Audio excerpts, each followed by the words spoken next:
राधे राधे, हरे कृष्णा। आप सभी का दिन शुभ हो।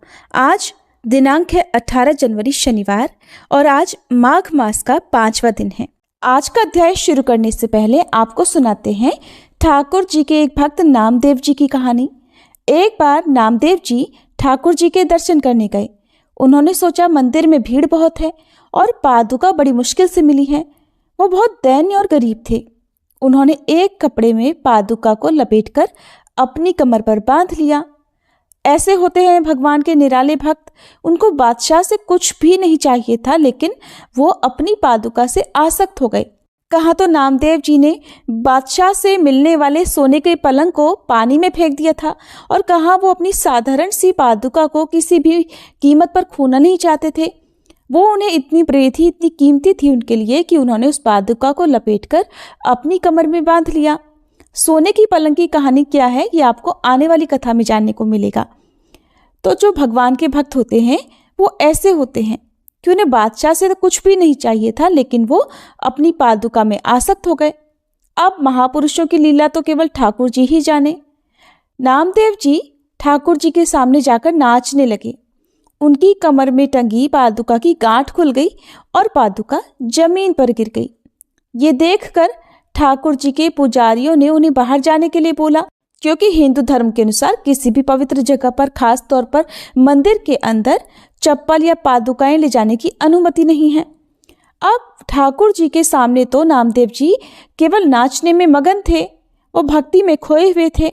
जब पुजारियों ने उन्हें बाहर ले जाने के लिए कहा तो वे भाव में इतना खोए हुए थे कि उन्होंने किसी की बात पर ध्यान ही नहीं दिया, उन्होंने सुना ही नहीं।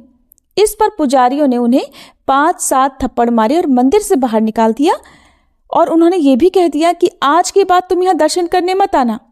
नामदेव जी ने ठाकुर जी से कहा, अब मैं तुम्हारे सामने बैठूंगा ही नहीं, मैं मंदिर के पीछे जाकर शांति से कीर्तन करूंगा। मंदिर के पीछे जाकर उन्होंने अपने ठाकुर जी से कहा कि ठाकुर जी, आपने मुझे पिटवा दिया, इसका मुझे कोई गुस्सा या दुख नहीं है, पर आपने ऐसा क्यों किया कि मैं आगे से आपके दर्शन करने ही ना पाऊं। ये सोचकर वो अंदर से बहुत दुखी थे। उन्होंने फिर ठाकुर जी से कहा, ठाकुर जी, कहीं ऐसा मत करना कि अब मुझे मंदिर के पीछे से भी हटवा देना। मैं अब तुम्हारे सामने नहीं आऊँगा, मैं तुम्हारे सामने खड़े होकर कभी नृत्य नहीं करूँगा, लेकिन मैं तुम्हारी पीठ के पीछे तुम्हारा ध्यान जरूर करूँगा। उसी समय कबीरदास जी वहाँ आए और बोले कि भगवान के यहाँ हम जैसे गरीबों की कदर ही नहीं है। अब ठाकुर जी भी बदल गए हैं, चलो यहाँ से चलते हैं। अब तो ठाकुर जी डर गए, सोचने लगे कि मेरे प्रिय भक्त मुझे छोड़कर जाने वाले हैं, तो मारे डर के वो झट उनके सामने प्रकट हो गए और फिर बोले, मुझे छोड़कर आप दोनों मत जाओ। ऐसा कहकर भगवान ने मंदिर का मुंह ही घुमा दिया। पीछे वाला द्वार आगे की तरफ हो गया और आगे वाला द्वार पीछे को हो गया। तो इस तरह की लीलाएं करते हैं ठाकुर जी अपने भक्तों के साथ। एक बार नामदेव जी एकांत में भजन कर रहे थे।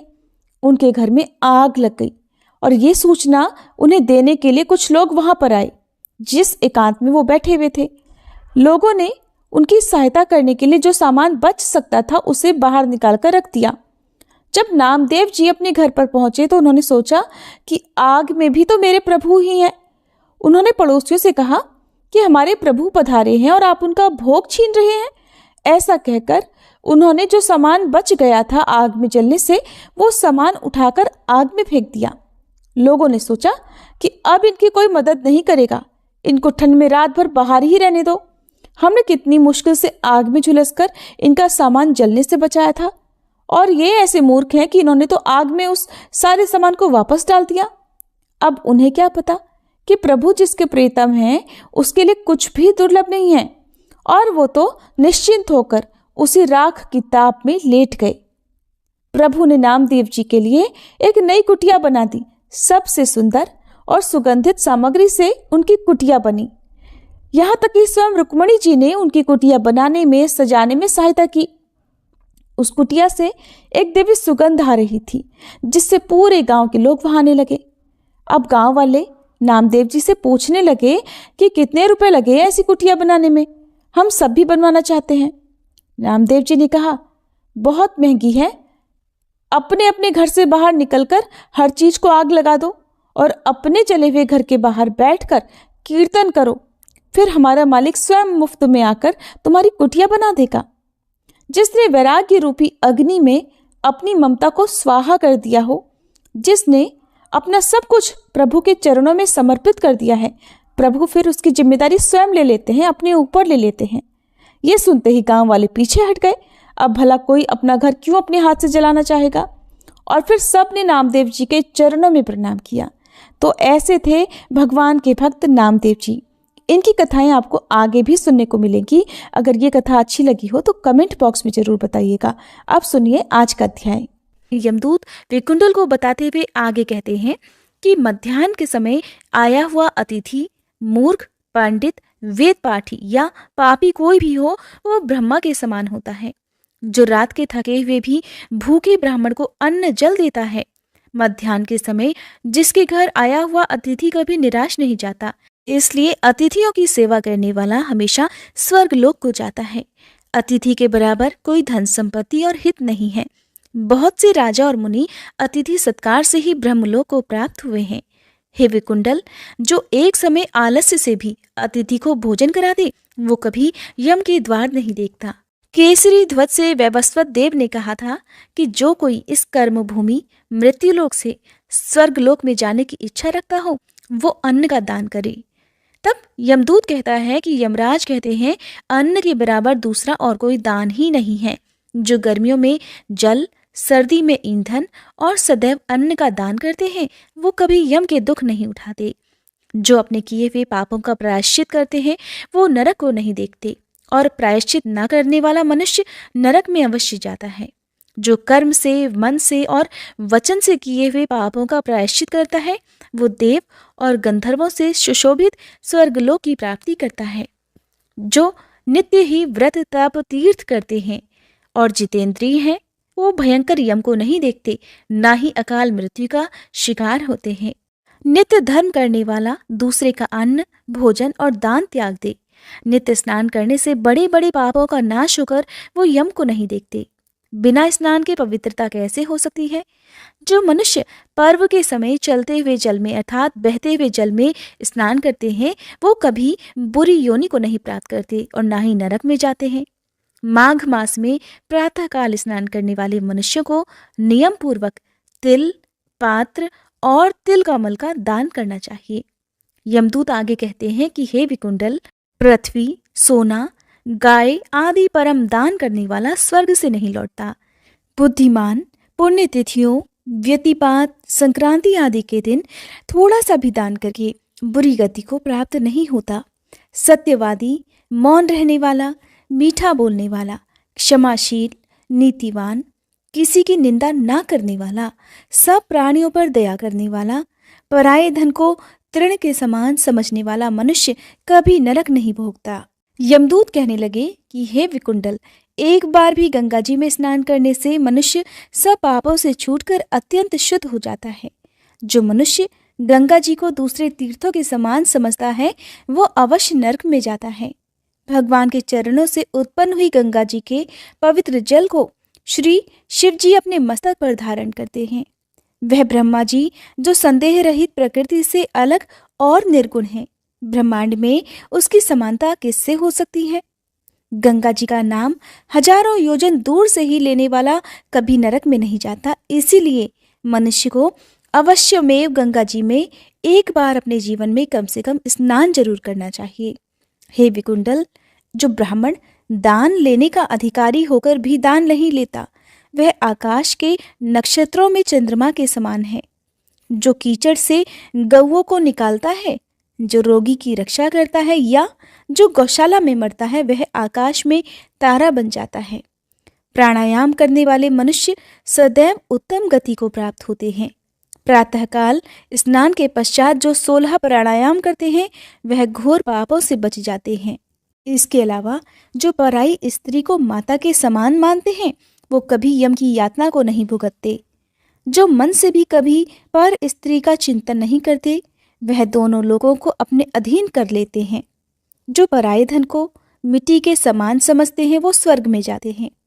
जिसने क्रोध को जीत लिया हो, मानो उसने स्वर्ग को ही जीत लिया। और जो अपने माता पिता की सेवा देवताओं के समान करता है, वह कभी यम के द्वार नहीं देखता। जो अपने गुरु की सेवा करते हैं, उनका सम्मान करते हैं, वो निश्चित ही ब्रह्मलोक को प्राप्त होते हैं। शील की रक्षा करने वाली स्त्री धन्य है। शील भंग करने वाली स्त्री यमलोक जाती है। जो वेदों और शास्त्रों को पढ़ते हैं अथवा पुराण या संहिता पढ़ते और सुनते हैं तथा जो स्मृति का व्याख्यान और धर्मशास्त्र समझते हैं या जो वेदांत में लीन रहते हैं, वे पाप रहित होकर ब्रह्मलोक को प्राप्त होते हैं।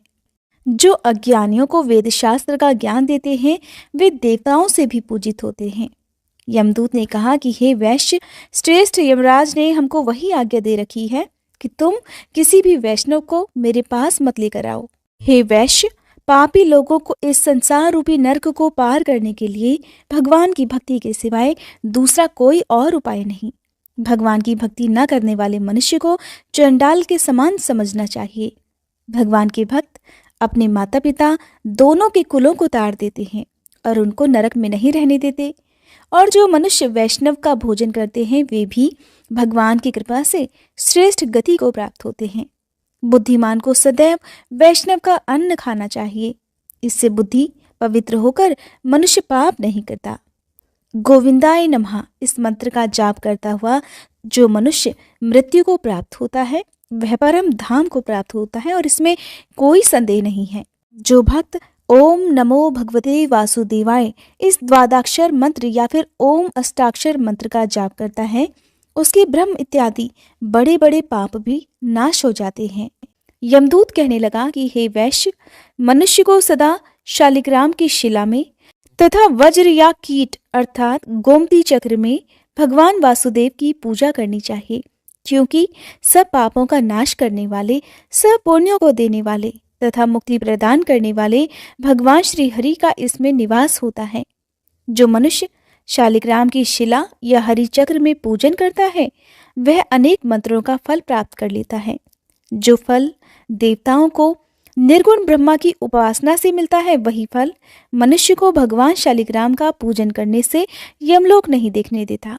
भगवान को लक्ष्मी जी के पास अथवा वैकुंठ लोक में इतना आनंद नहीं आता जितना शालिग्राम की शिला या चक्र में निवास करने पर आता है। स्वर्ण कमल युक्त करोड़ों शिवलिंग के पूजन से इतना फल नहीं मिलता जितना एक दिन शालिग्राम की पूजा करने से मिल जाता है। भक्ति पूर्वक शालिग्राम जी का पूजन करने से विष्णु लोक में वास करके मनुष्य चक्रवर्ती हो जाता है। काम, क्रोध, लोभ, मोह, अहंकार से युक्त होकर भी मनुष्य शालिग्राम का पूजन करने से वैकुंठ लोक में प्रवेश कर जाता है। जो सदा शालिग्राम का पूजन करते हैं, वह प्रलय काल तक स्वर्ग में वास करते हैं। जो दीक्षा, नियम और मंत्रों से चक्र में बलि देता है, वह निश्चय करके विष्णु लोक को प्राप्त होता है। जो शालिग्राम के जल से अपने शरीर का अभिषेक करता है, वह मानो संपूर्ण तीर्थों में स्नान कर लेता है। गंगा, रेवा, गोदावरी सब का जल शालिग्राम में ही वास करता है। जो मनुष्य शालिग्राम की शिला के सामने अपने पिता का श्राद्ध करता है, उसके पितर कई कल्प तक स्वर्ग में वास करते हैं। जो लोग नित्य प्रतिदिन शालिग्राम की शिला का जल पीते हैं, उनके हजारों बार पंचगव्य पीने से भला क्या प्रयोजन? यदि शालिग्राम की शिला का जल पिया जाए तो सहस्त्रों तीर्थ करने से फिर क्या लाभ? जहाँ पर शालिग्राम है, वह स्थान तो खुद ही तीर्थ के समान हो जाता है। वहां पर किए गए संपूर्ण दान, होम करोड़ों गुना फल को प्राप्त होता है। जो एक बूंद भी शालिग्राम का जल पी लेता है, वह माता के स्तनों का फिर दुग्धपान नहीं करता, अर्थात फिर बार बार जीवन मरण के बंधन में नहीं बंधता। शालिग्राम शिला में जो कीड़े मकोड़े एक कोस के अंतर पर मर जाते हैं, वह भी वैकुंठ को प्राप्त होते हैं। जो फल वन में तप करने से प्राप्त होता है, वही फल भगवान को सदैव ध्यान करने से प्राप्त होता है। मोहवश अनेक प्रकार के घोर पाप करने वाला मनुष्य भी भगवान को प्रणाम करने से नरक में नहीं जाता। संसार में जितने तीर्थ और पुण्य स्थान हैं, भगवान के केवल नाम मात्र के कारण से ही प्राप्त हो जाते हैं। यमदूत कहता है कि जो कोई प्रसंगवश भी एकादशी के व्रत को करता है, वह दुखों को प्राप्त नहीं होता। मास की दोनों एकादशी भगवान पद्मनाभ के दिन है। जब तक मनुष्य इन दिनों में व्रत नहीं करता, उसके शरीर में पाप लगातार बने ही रहते हैं। हजारों अश्वमेध, सैकड़ों वाजपेयी यज्ञ एकादशी व्रत की 16वीं कला के बराबर भी नहीं है। एकादशी के दिन व्रत रखने से 11 इंद्रियों से किए गए सभी पापों का नाश हो जाता है। गंगा जी, गया, काशी, पुष्कर, कुरुक्षेत्र, यमुना, चंद्रभागा कोई भी एकादशी के तुल्य नहीं है। इस दिन व्रत करके मनुष्य अनायासी वैकुंठ लोक को प्राप्त कर लेता है। एकादशी को व्रत और रात्रि जागरण करने से माता पिता और स्त्री के कुल की 10-10 पीढ़ियां उद्धार पा जाती हैं और वह पीताम्बरधारी होकर भगवान के समीप रहने लगते हैं। बाल, युवा और वृद्ध सब तथा पापी भी व्रत करने से नरक में नहीं जाते। यमदूत कहता है कि हे वैश्य, मैं सूक्ष्म में तुमसे नरक से बचने का धर्म कहता हूँ। मन, कर्म और वचन से प्राणी मात्र का द्रोह न करना, इंद्रियों को वश में रखना, दान देना, भगवान की सेवा करना, नियम पूर्वक वर्णाश्रम धर्म का पालन करना, इन कर्मों के करने से मनुष्य सदा नरक में जाने से बचा रहता है। स्वर्ग प्राप्त करने की इच्छा से मनुष्य यदि गरीब भी हो तब भी जूते, छतरी, अन्न, धन, जल कुछ न कुछ तो दान अवश्य देना चाहिए। दान देने वाला मनुष्य कभी भी यम की यातना को नहीं भोगता, साथ ही दीर्घायु, धनी और निरोगी भी होता है। बहुत कहने से ही क्या, अधर्म से ही मनुष्य बुरी गति को प्राप्त होता है। हे विकुंडल, मनुष्य सदैव धर्म के कार्यों से ही स्वर्ग प्राप्त कर सकता है, इसलिए बचपन से ही धर्म के कार्यों का अभ्यास करना चाहिए। विकुंडल कहने लगा कि हे यमदूत, तुम्हारे वचनों से मेरा मन अति प्रसन्न हुआ है, क्योंकि सज्जनों के वचन सदैव गंगा जल के सदृश पापों का नाश करने वाले होते हैं।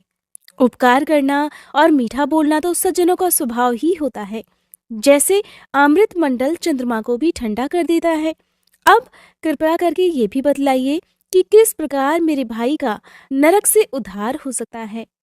विकुंडल की बात सुनकर दूत कुछ देर तक ज्ञान दृष्टि से विचार करने के बाद मित्रता रूपी रस्सी से बंधकर बोला कि हे वैश्य, यदि तुम अपने भाई के लिए स्वर्ग की कामना करते हो तो जल्दी ही अपने 8 जन्म के पुण्य फल को उसके निमित्त अर्पण कर दो।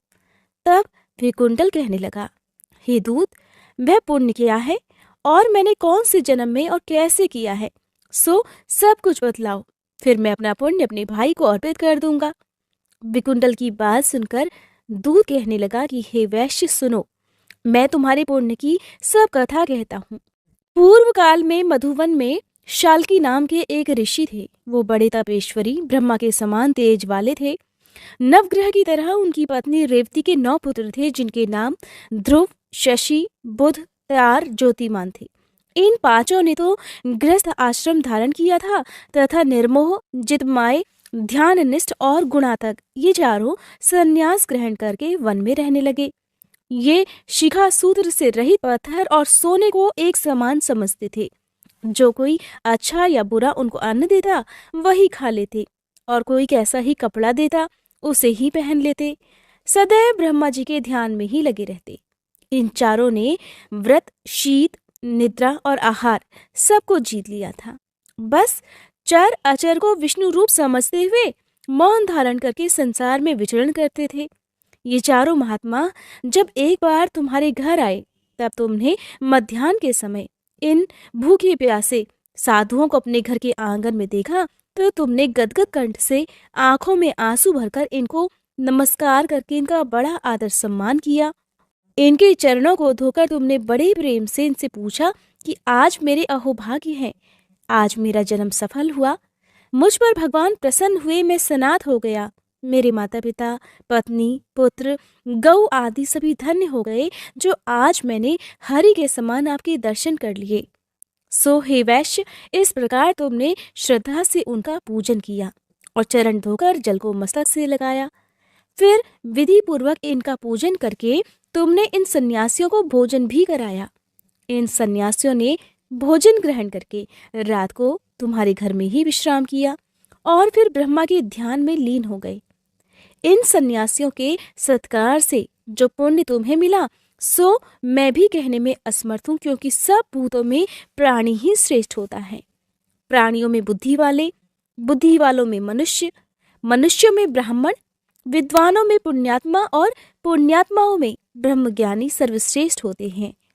ऐसे ही उनकी संगति से ही बड़े बड़े पाप भी नष्ट हो जाते हैं, और ये पुण्य तुमने अपने पहले 8वें जन्म में किया था। सो यदि तुम अपने भाई को नरक से मुक्ति दिलाना चाहते हो तो ये पुण्य अपने भाई को दे दो।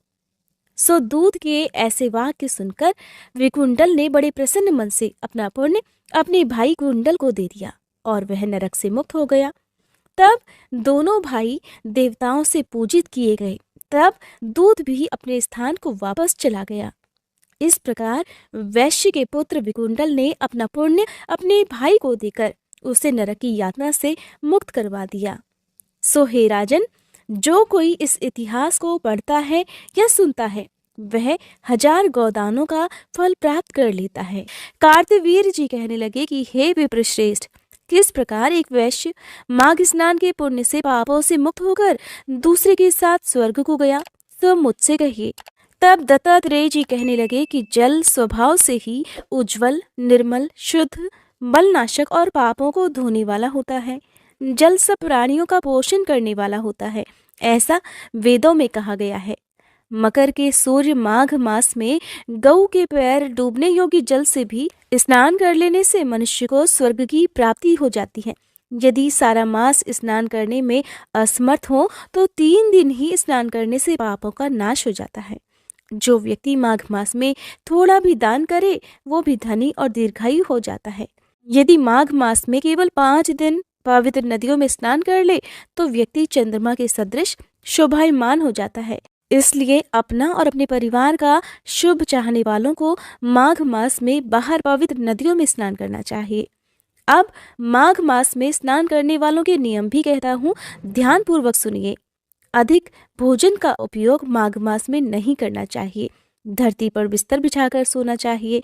भगवान की त्रिकाल पूजा करनी चाहिए। ईंधन, वस्त्र, कंबल, जूते, कुमकुम, घी, तेल, कपास, रुई, वस्त्र और अन्न का दान करना चाहिए। दूसरे की अग्नि ना तापें, ब्राह्मणों को भोजन कराएं और उनको दक्षिणा दें तथा एकादशी के नियम से माघ स्नान का उद्यापन करें। भगवान से प्रार्थना करें कि हे देव, इन स्नान का मुझे यथोक्त फल दीजिएगा। मौन रहकर मंत्र का उच्चारण करना चाहिए और फिर भगवान का मन ही मन ध्यान करना चाहिए। जो मनुष्य श्री गंगा जी में माघ मास में स्नान करते हैं वे 4000 युग तक स्वर्ग से धरती पर नहीं आते, अर्थात जीवन मरण के बंधन से मुक्त हो जाते हैं। जो कोई माघ मास में गंगा जी और यमुना जी में स्नान करता है वह प्रतिदिन 1000 कपिला गऊ के दान का फल प्राप्त कर लेता है। दत्तात्रेय जी कहने लगे कि हे राजन, प्रजापति ने पापों के नाश के लिए प्रयाग तीर्थ की रचना की। सफेद अर्थात गंगा जी और काली अर्थात यमुना जी के जल की धारा में स्नान का महात्म्य भी अब भली प्रकार सुनो। जो भी व्यक्ति इस संगम में माघ मास में स्नान कर लेता है वह कभी गर्भ योनि में नहीं आता, अर्थात बार बार जीवन मरण के बंधन से मुक्त हो जाता है। भगवान श्री हरि की दुर्गम माया माघ में प्रयाग तीर्थ पर सब नष्ट कर देती है। माघ मास में प्रयाग में स्नान करने से मनुष्य अच्छे भोगों को भोगकर ब्रह्म को प्राप्त हो जाता है।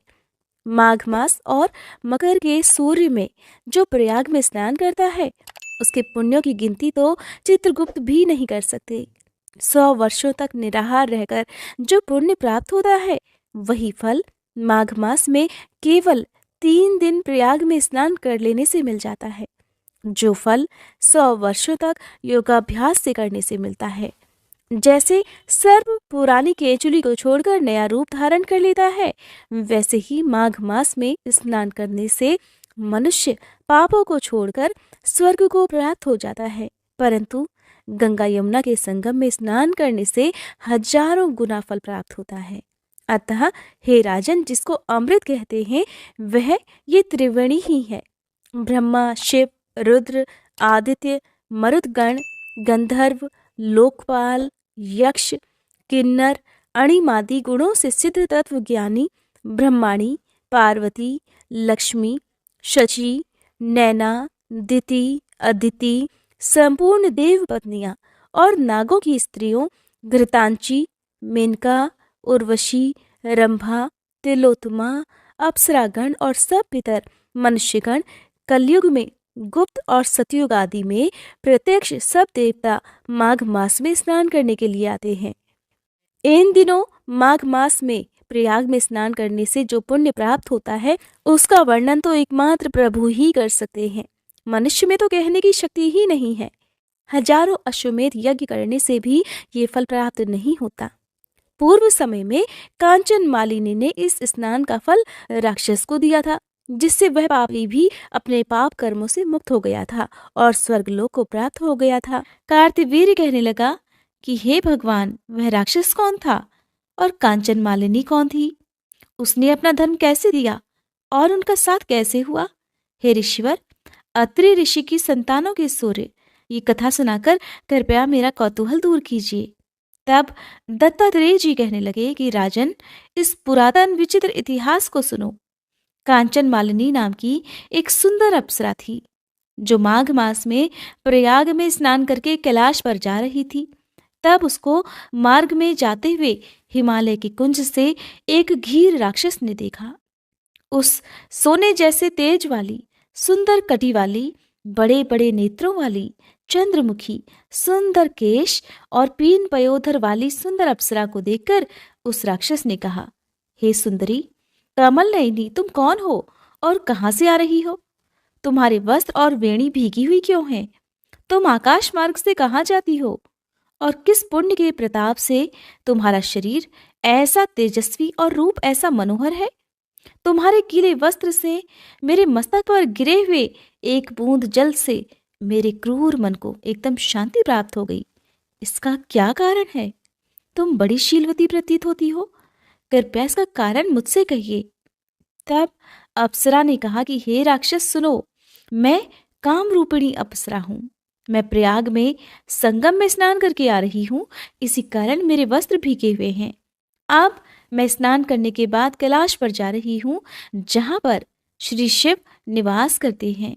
त्रिवेणी के जल से मेरी सब क्रूरता दूर हो गई, जिसके पुण्य के प्रभाव से मैं इतनी सुंदर और पार्वती जी की प्रिय सखी हो गई हूँ। जो आश्चर्य देने वाला उदाहरण मुझसे श्री ब्रह्मा जी ने कहा था, वो अब तुम भी सुनो। मैं कलिंग देश के राजा की वेश्या थी। रूप, लावण्य और सुंदरता में अपूर्व थी। मेरी सुंदरता पर सारा नगर मोहित था और मैंने अनेकों प्रकार के भोग भोगे। अनेक प्रकार के वस्त्र और आभूषणों की मेरे घर में कोई कमी नहीं थी। कई कामी पुरुष आपस में ही स्पर्धा से मृत्यु को प्राप्त हो गए। इस तरह उस नगर में बड़ी सुंदरता से यौवन व्यतीत हुआ और मैं वृद्धावस्था को प्राप्त हो गई। तब मेरे मन में एक विचार उत्पन्न हुआ कि मैंने अपनी सारी उम्र पापों में ही बिता दी। धर्म का तो कोई कार्य, दान, तप, यज्ञ आदि नहीं किया। कभी शिव जी या दुर्गा जी की आराधना भी नहीं की, न कभी भगवान विष्णु का पूजन किया। इस प्रकार अशांत मन से मैंने एक ब्राह्मण की शरण ली, जो कि वेदों के ज्ञाता और ब्रह्मनिष्ठ थे। मैंने उनसे पूछा कि हे ब्राह्मण देवता, मेरा निस्तार किस प्रकार हो सकता है? महाराज, साधु सज्जन अच्छे और बुरे सभी पर दया करते हैं, इसलिए मुझ दीन पर भी कृपा करके मुझ कीचड़ में डूबी हुई को पकड़कर उबार लीजिए। क्षीर सागर क्या हंस को ही दूध देता है, बतख को नहीं देता? तब वह ब्राह्मण राजा का पुरोहित इन सब बातों को सुनकर मुझ पर दया करके कहने लगा कि तू ब्रह्मा के क्षेत्र अर्थात प्रयाग में जाकर माघ मास में त्रिवेणी संगम में स्नान कर, परंतु मन में अशुभ क्रिया का विचार कदापि नहीं करना। पापों के नाश के लिए महर्षियों ने तीर्थ स्थान से अधिक और कोई प्रायश्चित नहीं बतलाया। प्रयाग में स्नान करने से तू अवश्य पवित्र होकर स्वर्ग को जाएगी। हे भामिनी, पुराने समय में गौतम ऋषि की स्त्री को देखकर इंद्रदेव ने काम के वशीभूत होकर कपट वेश में उससे भोग किया था। इसलिए ऋषि द्वारा दिया गया श्राप और उसका शरीर अत्यंत लज्जायुक्त हजारों भगों वाला हो गया। तब इंद्र नीचा मुंह करके अपने पाप कर्म की बुराई कराने लगा। मेरु पर्वत के शिखर पर स्वच्छ जल वाले सरोवर पर एक स्वर्ण कमल से भरे हुए कोटर में घुस गया और अपने पाप को धिक्कारता हुआ कामदेव की बुराई करने लगा कि यही सब पापों का मूल है। इसके ही वशीभूत होकर मनुष्य नरक में जाते हैं और अपने धर्म, कीर्ति, यश और धैर्य का नाश कर डालते हैं। इंद्र ऐसा सोच रहा था। सो इंद्र के बिना सारा देवलोक शोभाहीन हो गया। तब देवता, गंधर्व, किन्नर, लोकपाल, इंद्राणी के सहित बृहस्पति जी से जाकर पूछने लगे कि हे महाराज, इंद्रदेव के ना रहने से स्वर्ग ऐसा शोभाहीन हो गया है जैसे सतपुत्र के बिना श्रेष्ठ कुल। इसलिए स्वर्ग की शोभा के लिए कोई क्रिया सोचिए। इस विषय में देर बिल्कुल नहीं लगानी चाहिए। तब बृहस्पति जी कहने लगे कि इंद्र ने बिना सोचे विचारे जो कर्म किया है उसका फल वो भोग रहा है। वो कहाँ है मैं सब कुछ जानता हूँ। फिर गुरु जी ने सबको साथ लेकर स्वर्ण कमलों से युक्त बड़े सरोवर में इंद्र को देखा, जिसका मुख मलिन और आंखें बंद थीं। तब इंद्र ने बृहस्पति जी के चरणों को पकड़कर कहा, हे गुरुदेव, इस पाप से उद्धार करके आप मेरी रक्षा कीजिए। तब बृहस्पति जी ने इंद्र से कहा कि प्रयाग में स्नान करने से ही तुम पाप मुक्त हो सकते हो। तब इंद्र सहित सभी ने प्रयाग में जाकर संगम में स्नान किया और त्रिवेणी स्नान से इंद्र पाप मुक्त हो गए। तब बृहस्पति जी ने इंद्रदेव को वरदान दिया कि तुम्हारे शरीर में जितने भग हैं सब नेत्र हो जाएं। तब इंद्रदेव ब्राह्मण के वर से हजारों नेत्रों से ऐसे सुशोभित हुए जैसे मानसरोवर में कमल का फूल शोभायमान होता है। हरे कृष्णा। आज के अध्याय में बस इतना ही। इसके आगे का वृतांत आप सभी अगली कथा में जरूर सुनिएगा।